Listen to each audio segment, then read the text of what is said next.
Hey everyone, Vicar Karen here, just at my home altar. Thought I'd walk you through some of the things you can do with your home altar during the Holy Week. So my altar here is set.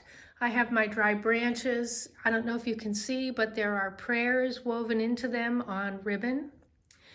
I've got my cross, which has some purple fabric. I've got my practices of Lent there written on slate.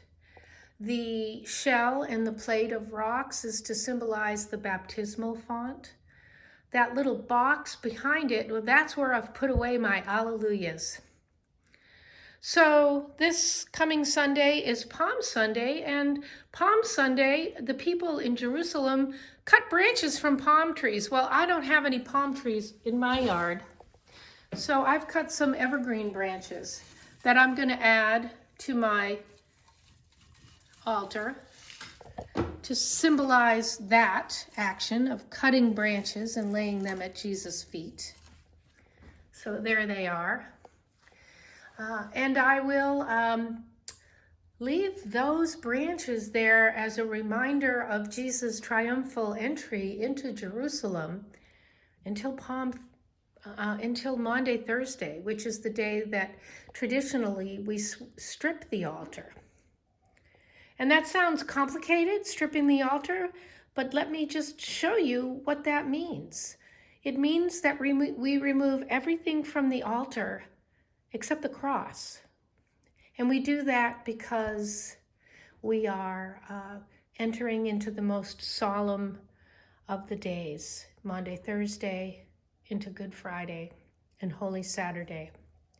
And so we just remove everything from the table. We remove the candles.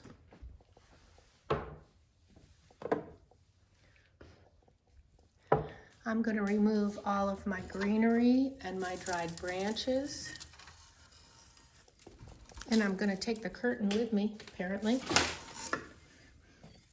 I'm going to take away my Lenten disciplines, even though I'm going to continue to do them. I'm going to remove the font.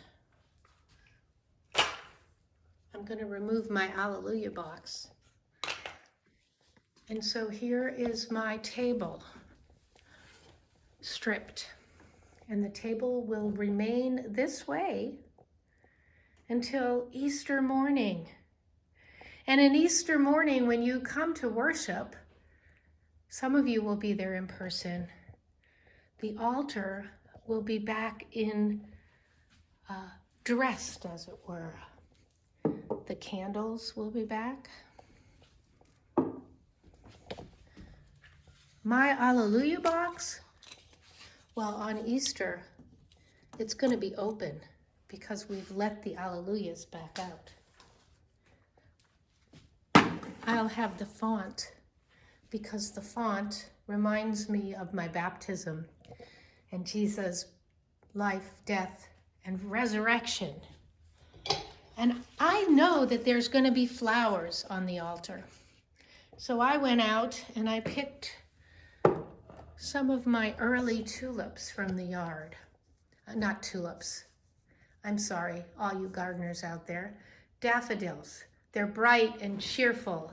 And so one of the great things about spring and Easter is we have the rising of Jesus and also those bulbs that we planted in the fall come poking through. And so these are early daffodils and they're blooming. In my yard, we also have crocuses and early tiny little irises blooming. It's wonderful. And so that's something that you can do on your altar for Holy Week. It's not difficult. It's not rocket science.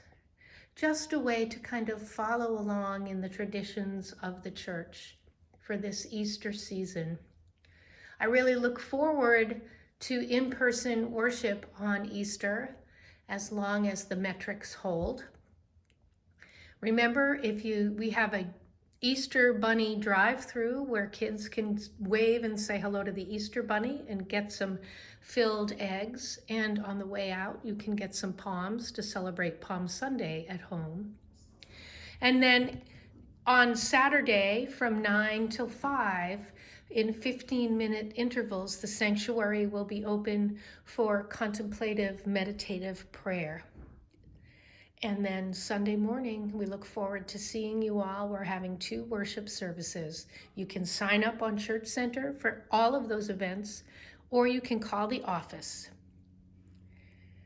Blessings to you this beautiful, beautiful spring day, and may God's peace be with you.